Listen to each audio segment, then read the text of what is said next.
Om Om Vakratunda Vakratunda Mahakaya Mahakaya Surya Koti Suryakoti Samaprabha Samaprabha Nirvignam Kuru Nirvignam Me Kurume Deva Deva Sarvakaryeshu Sarvakaryeshu Sarvada Sarvada Saraswati Saraswati Namastubhyam Namastubhyam Varade Vande Kamarupini Kamarupine Vidyarambam Vidyarambham Karishyami Karishyami Siddhir Siddhirvavatu Bhavatu me Me sada Sada Guru Gurur Brahma Brahma Guru Vishnu Guru Vishnu Gurur Guru Devo Devo Maheshwaraha Maheshwaraha Guru Guru Sakshat Sakshat Param Param Brahma Brahma Tasmai Tasmai Shri Shri Gurave Gurave Namaha Namaha Om Sahana Om Sahana Vavatu Bhavatu Sahano Sahano Bhunaktu Bhunaktu Saha Saha Viryam Viryam Bharavavahe Karavavakai Tejasvinavadhetamastu Tejasvinavadhetamastu Ma Ma Vidvishavahe Vidvishavahe Om Om Shanti Shanti Shanti Shanti Shanti Shanti Om Shri Paramatmane Namaha Om Shri Paramatmane Namaha Atha Shashtodhyayah Atha Shashtodhyayah Shri Bhagavad Shri Bhagavanuvacha Shloka number 8. Jnana Vijnana Triptatma Kutastho Vijitendriyaha Jnana Vijnana Truptatma Kudastho Vijitendriyaha Yukta Yityuchyate Yogi Samaloštashmakanchanaha Yukta Ityujate Yogi Samaloष्टाश्मकाञ्चनः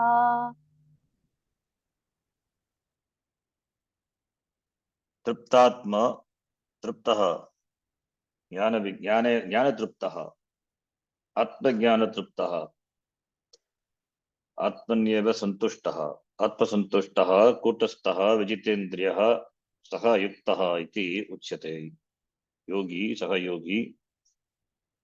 All the words we have seen. Now, Samaloshtash Makanchanaha. He has got Samadarshanam. That is, doesn't have subjectivity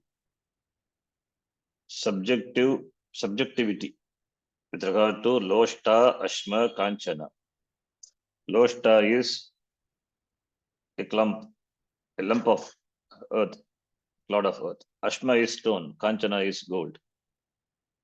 If a person has subjective outlook, subjectivity, then he will value gold more than Ashma and Loshta. Because gold is the source of security. Gold is artha, money. Gold is not money, but it has equivalent value for money. Therefore, it is artha. Therefore, he looks upon as a source of security. Whereas this person is yogi. He doesn't have subjectivity. Is objective.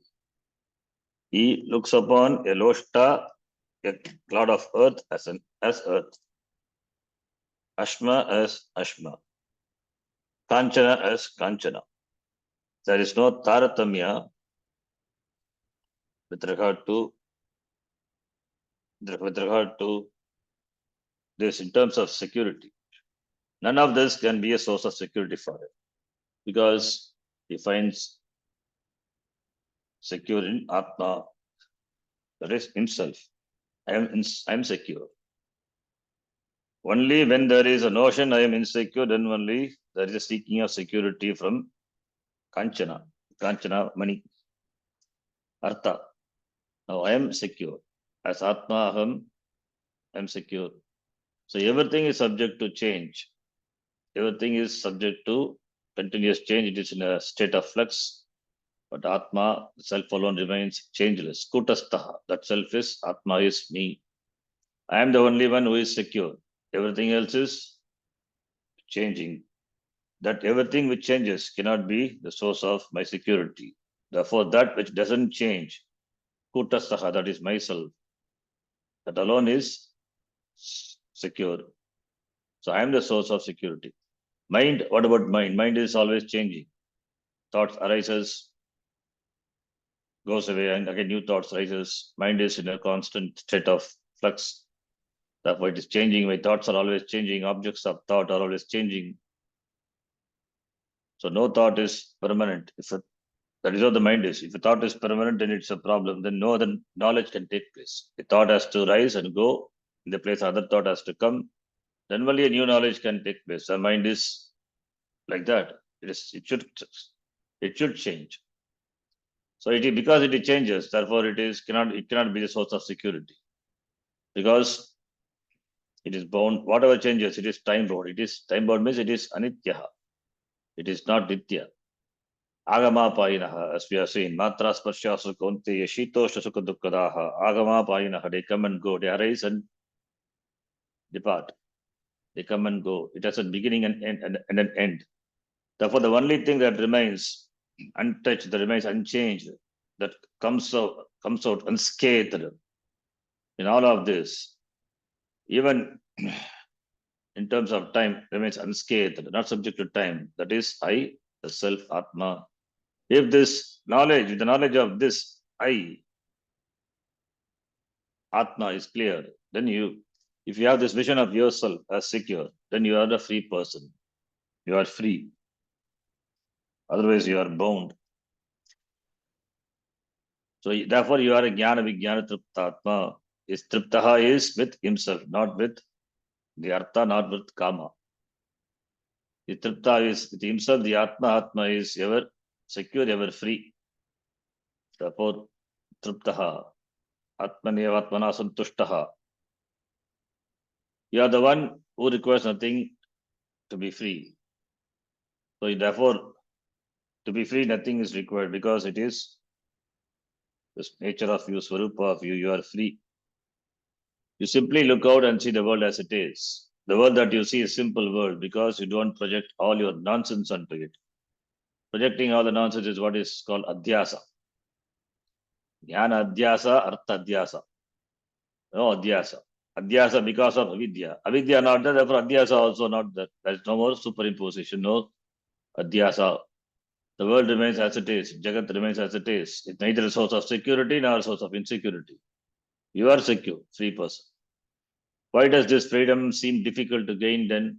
Perhaps because it is all so simple, too simple. That is why. Because simple things are all seldom looked at. Because it is so too simple. In fact, it is yourself. Therefore, it is. It seems difficult to gain because it is nothing to gain. It is myself. It's oneself. People always look for something big. This freedom, this security seems difficult to gain. The self being infinite, not limited by time, not limited by kala, not limited by desha. Desha kala vastu aparichina. Therefore, it is purnaha, it is anantaha. It is not something to be produced because it is purnatvat. Therefore, what can be produced is only that which is subject to deshakala, vastu, parichinna. That alone can be produced. Because you have seen in the Mandaka Upanishad says, Kritaha, Kritena karmana mokshaha na bhavati. Karma cannot produce moksha. Karma can produce something, karma can refine something, karma can modify something, karma can purify, but it cannot produce moksha. It can make you reach something. Karma is meant for reaching. Karma is meant for purifying. Karma is meant for modification. Karma is it's meant for it's meant for gaining something, reaching. Yes, in samskarya, vikarya, utpadyam, karma can produce something out of something. So this moksha is not something which is produced. If it is produced, that which is produced in time must go in time. Because it is not produced, therefore it cannot be gained through effort. Then why the effort is required? Effort is required only for chiseling oneself, only for making oneself eligible for this knowledge. As long as I look for something that can be produced by efforts, that's a purushartha. So that by effort it is produced. That is kama purushartha, that is artha purushartha, dharma also. But moksha is not produced by effort. I will always miss out. As long as I look for something that can be produced by efforts, I will always miss out. In areas where I have to grow, effort certainly has its place and involves alertness among other things. Whereas here, fundamentally speaking, I am already secure. But all these things were discussed in the beginning of the Gita, in the introduction to Gita. Does the problem belong to the gold or to the person? There is a story told about a guru by his disciples. It seems that one Shishya, wanting to test the guru's vairagya, placed a gold coin under his pillow.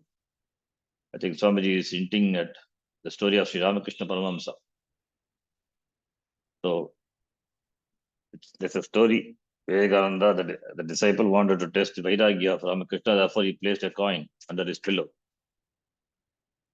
When the saint placed his head on the pillow, he found that he could not sleep. He tried everything, but he still could not fall asleep. So great was his vairagya.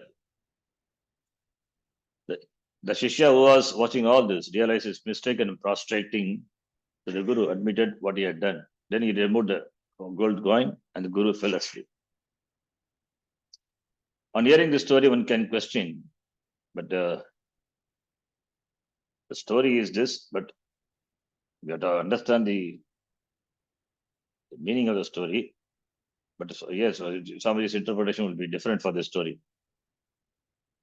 On hearing the story, one can question whether the Guru really had great vairagya. Since the coin had been placed under the pillow of one for whom gold was everything, this person also would not be able to sleep for fear that someone take the coin. Or if the person did sleep and woke up to find the coin was gone, he or she would not sleep again until the thief had been found and the coin recovered. Thus, we have a person who loses sleep because of the absence of gold, and another person who loses because of its presence. Who is greater? Tell me. Since both are hooked to the gold, how can we say the one is greater or lesser than the other? In the Guru's room, there may be a variety of metals, a copper vessel, a metal plate, and iron nails. Okay, this story which is said about Ramakrishna Paramhamsa, that we have to understand the, the intention of the story, not too much evaluation. That is to show that he is not attached to the coin, even the presence of the coin. That is just so much vairagya. That is to convey that only the story, only that much. We should not extend beyond that. But anyway, yeah. But for Ramakrishna, it is whether it is a coin or whether it's a copper vessel, it doesn't matter. In fact, for him to convey this disciple that he has vairagya, therefore he could not sleep. That is how we have to take this story. This is another thing. The story which is often quoted by the followers of Ramakrishna Vivekananda to praise the vairagya of Ramakrishna Paramahamsa. See, vairagyam, that is which is the dispassion. The dispassion for gold will be there only when you have value for gold. For you, for a jnani, when there is no value, it may just it has as much value as that of an earth, a clump of earth. Then what can gold create? So that is what this Swamiji is trying to present here. There's no criticism involved here. We should not look upon as a criticism. The Swamiji had great respect for Vivekananda. He had said once in the class, he is a monk of the century. So similarly, Ramakrishna Paramahamsa also. So in the Guru's room, there may be a variety of metals, a copper vessel, a metal plate, and iron nails to hold his cot together, doorknobs, locks, all of which are metal. This iron and copper do not affect the person, whereas the gold does. What does this mean? Does the problem belong to the gold or to the person? The gold itself doesn't do anything. It is just what it is. It's a metal with its own objective value, like any other metal. It's all Bhagavan creation. Gold, copper, silver, brass, whatever it is. Therefore, to a God-inspired person, how can gold be any different than copper and iron, which is also Bhagavan's creation? So, if a person can distinguish a gold from a copper or iron, then it is, if he has value, if objective, if he has subjective value, if a subjective value, then for him gold is greater. If his objective value, gold is as same as copper or iron, it doesn't enjoy any special value. So therefore, are we to take the story mean the Guru has a problem or that Shishya has a problem? It is always better to give the benefit of doubt to the Guru and take the problem to be the Shishya's problem. Why? Because sometimes when Shishyas praise their Guru, the praise may actually belittle the Guru without the Shishya's intending to do so. This is what many people they do. They say, my Guru is beyond the Vedas. It is beyond the Vedas means you are insulting the Guru. Veda Atitaha means it is insulting the Guru. So that sometimes the praise may actually belittle the Guru without the Shishya's intending to do so. In this story, the Shishya's vision was that not being able to sleep through the greatness of the Guru's Vairagya. That is what the highlight of the story. The Guru Vairagya is so great. That is what is highlighted. In this particular story, the Shishya's vision was that not being able to sleep, that through the greatness of Guru's Vairagya. But all it did was to demonstrate the Shishya's lack of understanding of Vairagya. So always giving the benefit of doubt to the Guru. So the Shishya, he lacked the understanding. Lacked the understanding of Vairagya. Therefore, the Vairagya may not have been properly understood. The benefit of doubt should go to the Mahatma. Mahatma here, Ramakrishna Paramahamsa is saying, not to the Shishya or those who wrote about it, to the followers. In other words, we assume that the limitation belongs to the writer, not to the Mahatma, whom we do not know at all. It's important.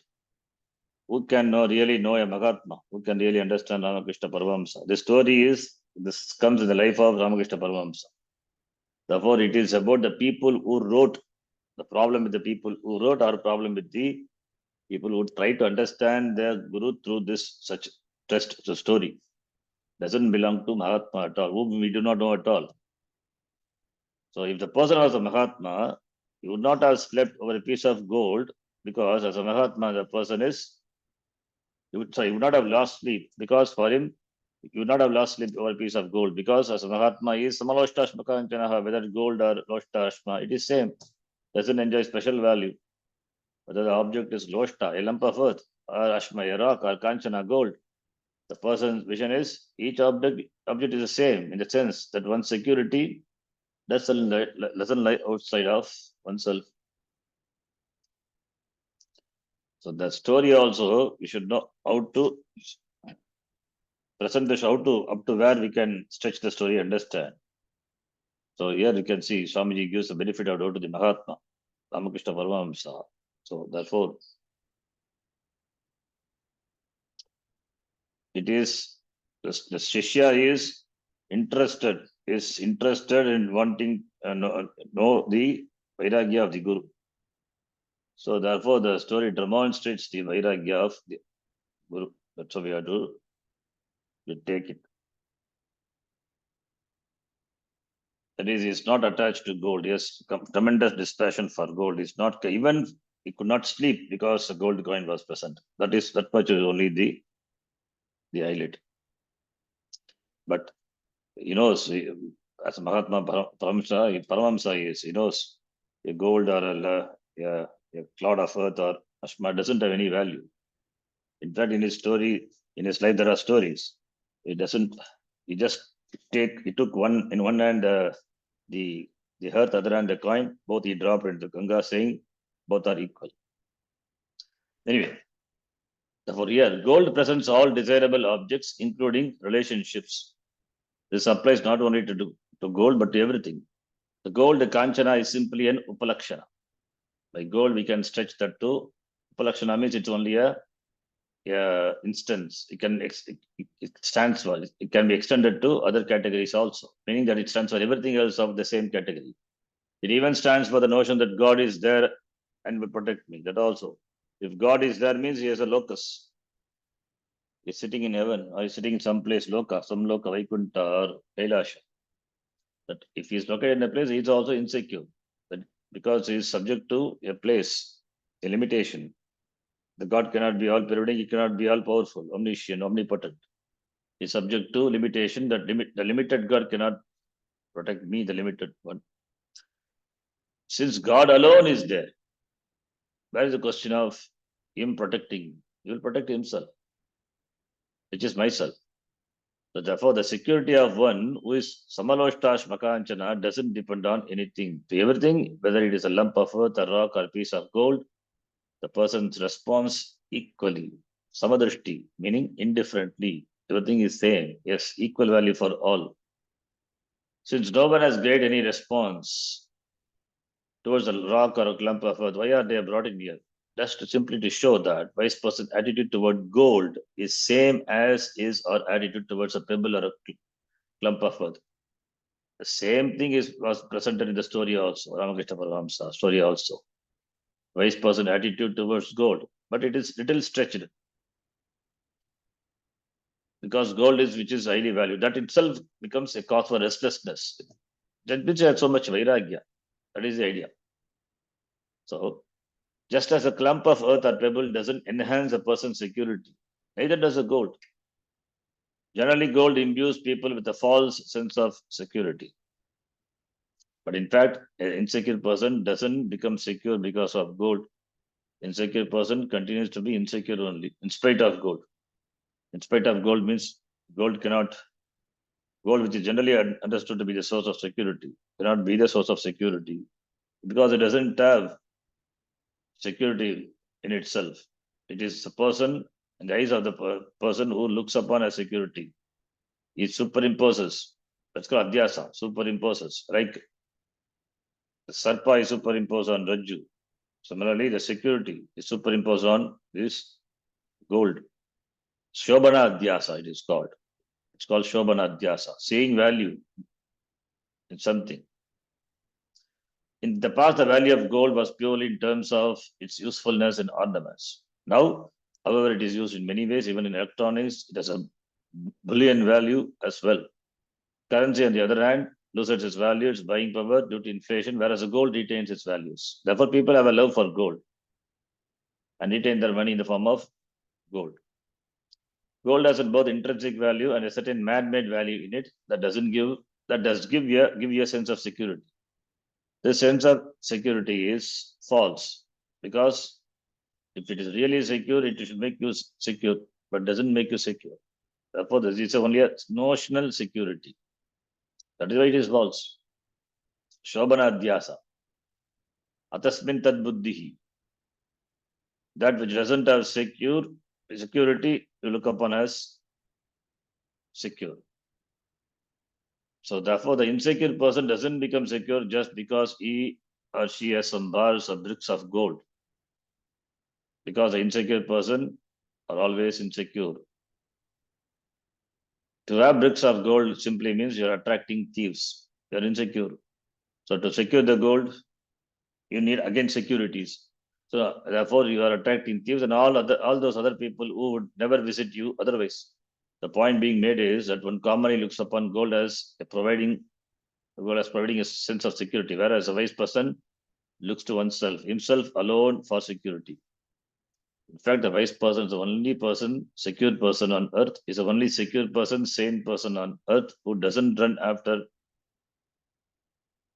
this gold, etc., which are nothing but forms of insecurities. Seeking security in them, he will not run after them.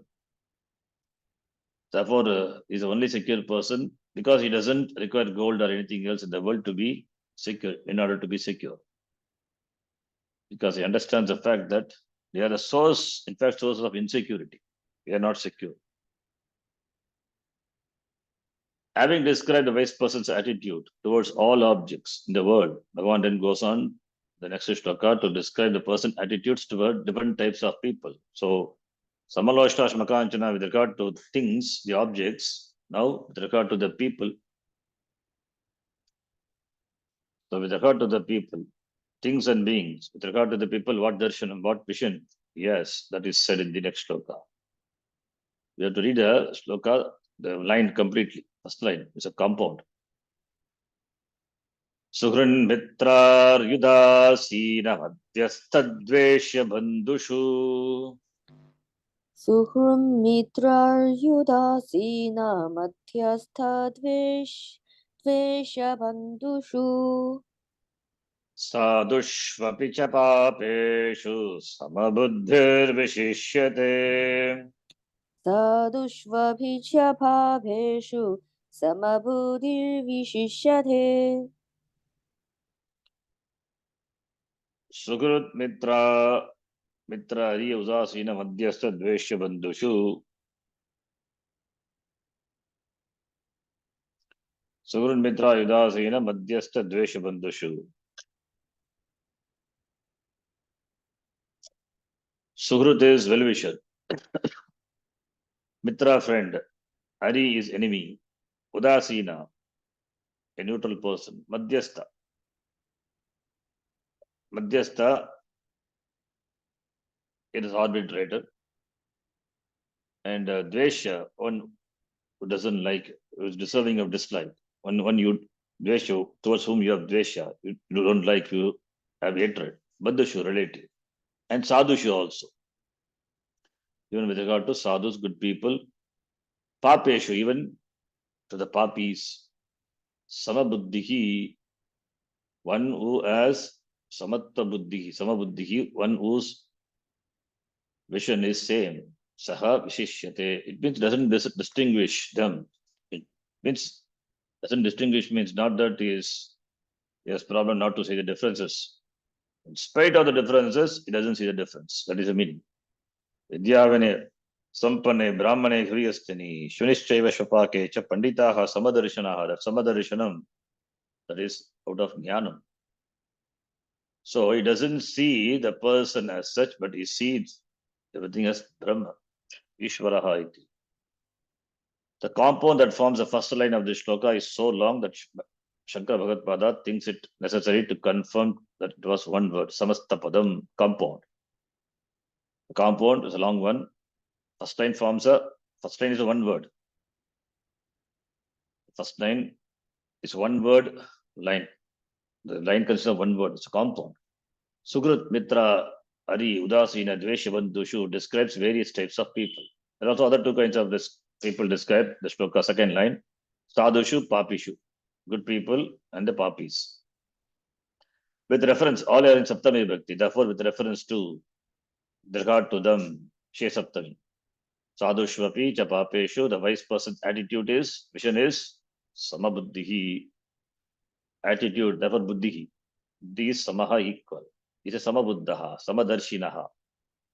Such a person is the most exalted, Sagavishishyati, exalted among all people. One by one, let us look at the types of people.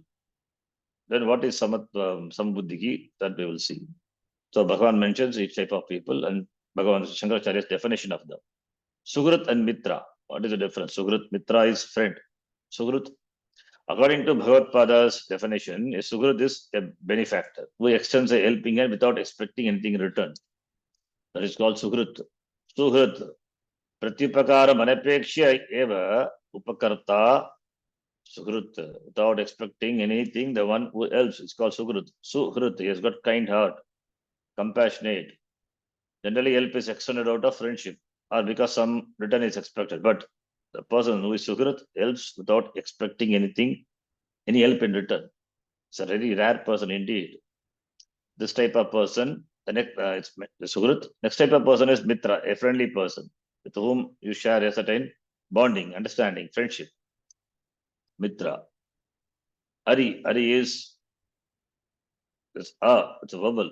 Ha means Vishnu. Hari. Here, Hari is enemy. Shatru, who is inimical towards you. Why would a wise person consider anyone as an enemy? You might ask. Enemies are not necessarily created. Sometimes they are just there, especially for a person who is always happy with himself or herself. People cannot tolerate. So there are some people who cannot tolerate people being happy. So that the person is always happy is often enough to make a certain other people inimical. Therefore, there are so many reasons for us to be inimical towards you.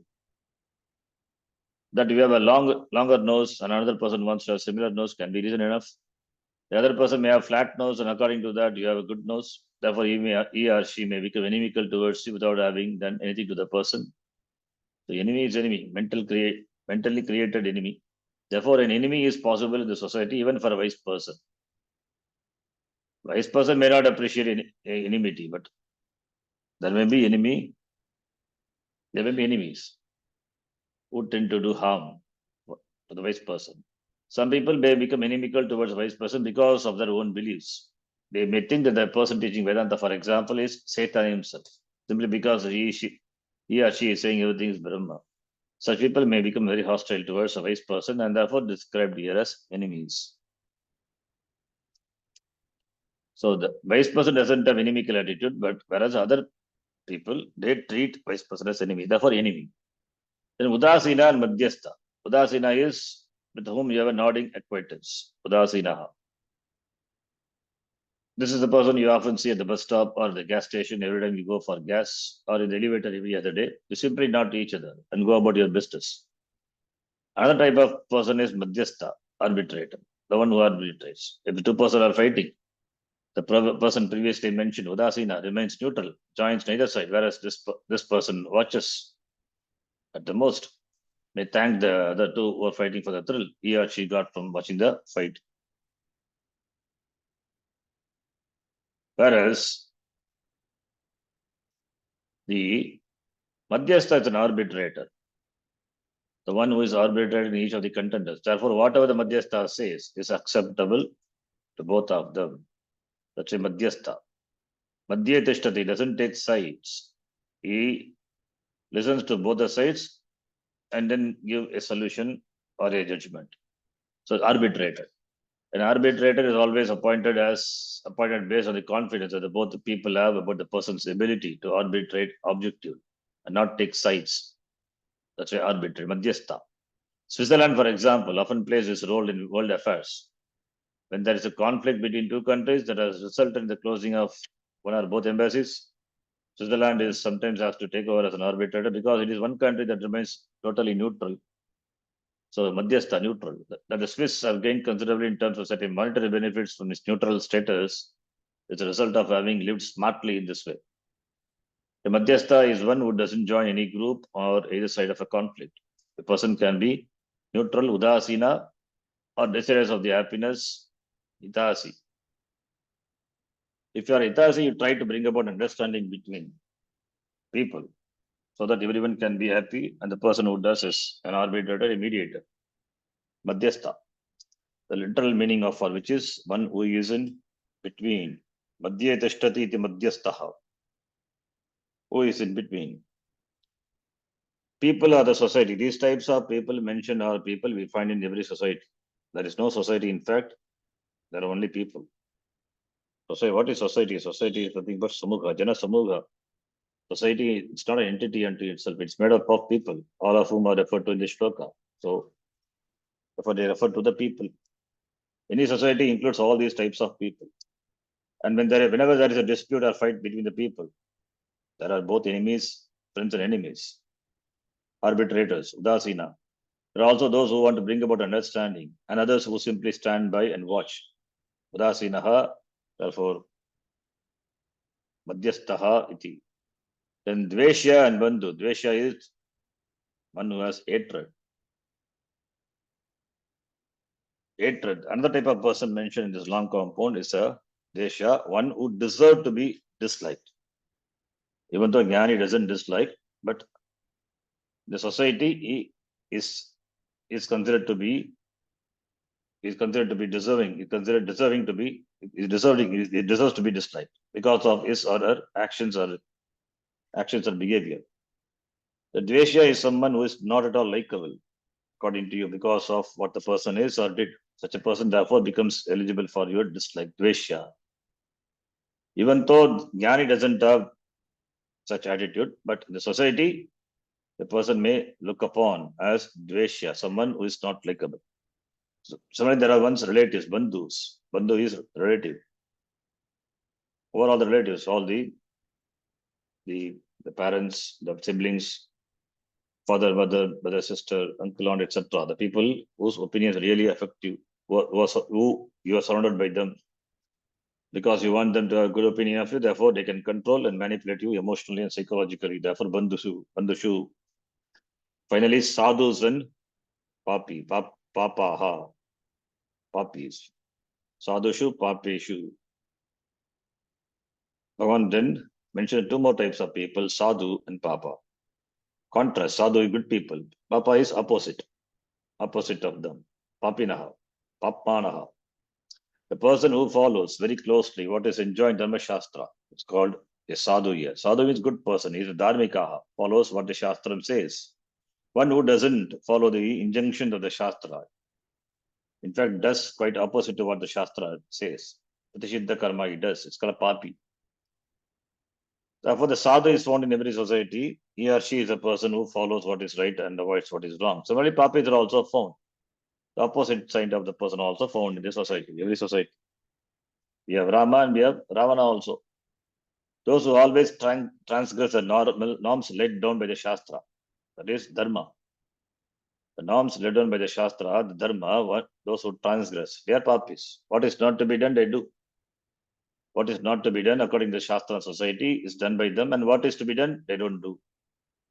These actions are called papa karma, and therefore the person is labeled papi because he does such karma. Therefore, with reference to karma, he is called papi. Not that he has earned a title, papi. Not because of janma, because of his karma, behavior. The Shastra does not specifically say you should not take drugs because a drug problem was not there at the time. But Shastra says Suramna pibet, don't drink alcohol. Shastra doesn't say don't drink beer. Probably beer was not there, but the Shastra says Suramna pibet. Simply because Shastra doesn't say not to do something is no reason to do it.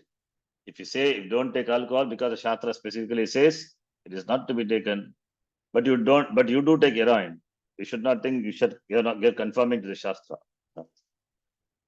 If people had been taking drugs in those days, probably the Shastra would have said, including drugs also. Drugs also along with alcohol, other substances, heroin, etc. to be avoided. The idea is these are intoxicants, therefore should be avoided. It stultifies your viveka. That is the idea. There is nothing else. So it's only upalakshana. Suramna pibet means equivalent to Sura also equivalent to that, which causes the stultification of our buddhi. So therefore, the mentioning of alcohol in the Shastra is just a upalakshana. It means upalakshana means stands for all the substances similar to that, which can do harm to you, which are harmful. We'll stop here. Why people rebel? We'll see. Wow. Om Purnamadav Purnamidam Purnat Purnamudachyate Purnasya Purnamadaya Purnameva Vashishyate. Om Shanti Shanti Shanti. Harihi Om Shri Gurubhyo Namaha. Harihi Om. Dhanyavadaha.